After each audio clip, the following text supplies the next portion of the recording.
Hello, I'm Steve Krashen, and I'm more than happy to be able to share some of my work with you, some of our recent progress.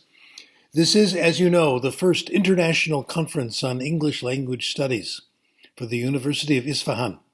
And you're going to see that Iran and even the city of Isfahan play important roles in the work I'm going to discuss with you. I have several goals I'd like to accomplish. The first is I want to save you some money. After that, we'll talk about language. About money. You may have noticed that books and journals these days about language acquisition have become very expensive. My colleague Jeff McQuillan describes them as insanely expensive, which I think is very accurate. Most people, including me, cannot afford to subscribe to many journals or buy most professional books. So here's what I'm doing about it. I am no longer submitting articles to expensive journals, no longer writing books for publishers who charge high prices. My journal papers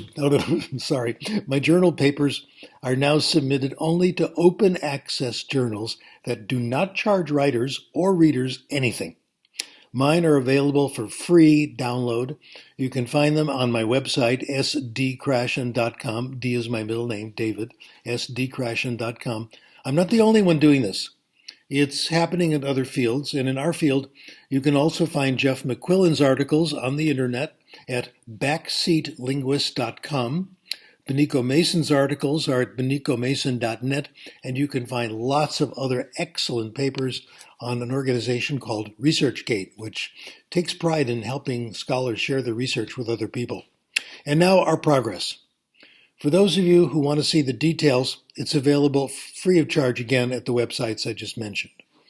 Studies over the years have shown that methods of language teaching that are consistent with what we call optimal input result in more language acquisition, and so far promise to be more pleasant for students and teachers. So I'm going to talk about optimal input today.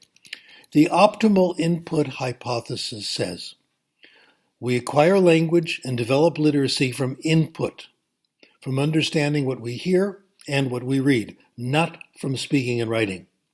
Our ability to speak and write fluently and accurately is the result of acquiring language from input. The evidence for this, briefly, studies showing the universality of a silent period, especially in informal language acquisition. Studies showing that if we increase output, we make students write more and speak more, it does not mean more language development. Also, the observation that language acquisition can occur without any output at all, and increasing input increases the quality of output. Finally, forcing output in language classes, making students talk before they're ready, is a cause of considerable anxiety. I first discussed optimal input years ago, and the concept has been deepened and improved by Benico Mason. We've concluded that optimal input has these 4 characteristics. Number 1, of course, it's comprehensible. This doesn't mean every detail is comprehensible. Input can be comprehensible, even if there's a little noise in the input, some incomprehensible pieces. This includes unknown vocabulary and grammar, rules that have not yet been acquired but are not important for comprehension. In other words, language acquisition does not require that you understand every word and every part of every word. But of course, language acquirers should understand most of it. It's also, number 2, optimal input is extremely interesting, very interesting. The word I like to use for this is compelling. Compelling input is so interesting, you temporarily forget that it's in another language. If input is comprehensible and compelling, you won't even notice the noise in the input, most likely. The next characteristic. Optimal input is rich. This is characteristic number 3. It's rich in language that contributes to the message and the flow of the story or text. The language included in the input also gives the reader support in understanding and therefore acquiring new parts of language. Big point. It is not necessary to make sure that certain grammar and vocabulary is there in the input. Rich input automatically includes new, unacquired language that acquirers are ready for. We've called this I+1. Number 4, quantity. It takes a lot of comprehensible, compelling, rich input to make real progress. Optimal input is therefore, we use the word abundant, which provides more opportunities for the acquisition of language. The result of getting optimal input is subconscious language acquisition. Language acquirers will be focused on the story, the message, and they will not always be aware that acquisition has happened.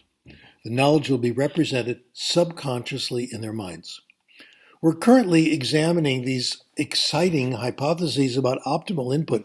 This is so interesting. I've been at this for a long time, and it seems to me that the research is getting more and more interesting. We're seeing more and more. Number one, here's what we found so far. The best forms of optimal input are, so far, number one, listening to stories. Stories that are made comprehensible in a variety of ways. For example, drawing pictures. The teacher draws a drawing when there's something difficult that's coming in the story. Occasional translation, explanations. This is called story listening, developed by Benico Mason. We think it's a very powerful way, a very pleasant way to lead students to another form of optimal input, the second form I'll discuss, and that is reading, which has been my obsession for several decades now. Professor Mason recommends providing large amounts of easy written input. In her English classes in Japan, she provides students with access to hundreds of books in easy English, sometimes called graded readers. These books give students the competence they need to read and understand authentic reading. And it's the job of the teacher to help students find easy books that are right for them. Benico Mason calls this stage guided self-selected reading, GSSR, and the idea is that GSSR will lead the students to eventually read authentic books. I think we have vastly ignored the importance of lots and lots of very easy reading. We've underestimated how much of it is necessary. We blame people for not acquiring their languages. We make no effort to make it possible, or offering only the same ineffective and dull grammar classes. The languages I'm good at, I've had lots of easy reading. The languages I'm not good at, I haven't had lots of easy reading. It isn't available. Okay, second hypothesis we're looking at. Popular ways of acquiring second languages only work if they contain large amounts of optimal input. A good example, immersion, a very problematic term. This means, in general, living in the country where the language is spoken. Immersion may contain a great deal of optimal input. I've had this experience. Deep friendships with interesting people, interesting conversations, finding lots of good things to read. Or it may fail. It may contain a lot of non-optimal input, a situation I'm in a lot where I have a working knowledge of the language, I have lots of superficial conversations with people, but not much real acquisition happens. Third idea we're pursuing, when acquirers obtain optimal input, individual differences in rate of acquisition are diminished, may disappear. In other words, given the right conditions, optimal input, we are all gifted language acquirers. Nobody's any better than anyone else.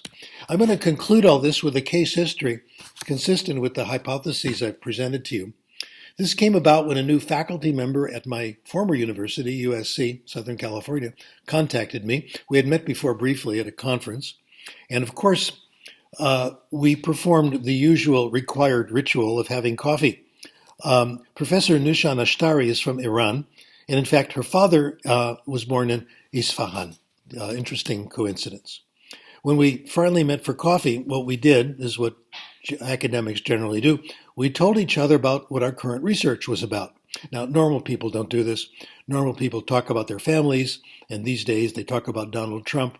But when it was my turn, she told me what she was working on, and I told her what I was doing. Basically, what I just told you. She immediately thought of the case of Mohammad Hisabi, a world-famous physicist from Iran, who passed away in 1992 at the age of 90. Professor Ashtari immediately saw the relevance of Professor Hisabi's experience to our work and found some original sources and translated them into English. Here's what we found out. Professor Hisabi was an accomplished polyglot, born in Iran but lived in Iraq, Syria, Lebanon, France, and the United States, at various times in his life. These experiences, of course, contributed to his knowledge of Farsi, Arabic, English, and French. They were optimal input immersion situations. But he was also competent in German, and he had never had a German immersion experience. Here's what happened. On a trip to Germany, he wanted to speak to a store employee about an item in the store, but he couldn't. He decided right then to acquire German. He was 60 years old at the time. He made it a regular practice to, quote, study German for 30 minutes every evening for the next 30 years. For him, study included a great deal of reading. He began by reading what were called short and simple books used for teaching German to language learners. And after a few years, he was reading complex philosophical German books. He eventually wrote letters in German to a colleague who was a native speaker and who supplied him with books. She wrote to him and said, if someone didn't know you personally, they would think your mother tongue is German. Note that his approach to German is a version of guided self-selected reading developed by Benico Mason, which I just described. The short and simple books he read provided the competence that made reading authentic books possible. I have to point out, of course, that this report is not the only case history showing impressive progress in the second language through reading. What is clear is that the path from simple and short reading to authentic pleasure reading deserves a lot more attention in the language teaching profession. It's been coming to a conclusion. It's been a great pleasure being here with you, if only virtually. And I have to give my pleasure to give an acknowledgement. This broadcast, this recording was made, and sending it, was made possible by my two technical experts, Sydney Glasser and Julian Glasser, two of my 4 grandchildren, and I hope we meet again under more close and personal circumstances. Thank you very much. Okay, Sydney.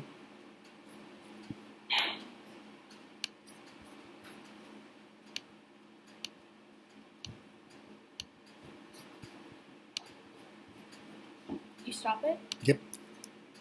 Nope, you didn't. Can we go back and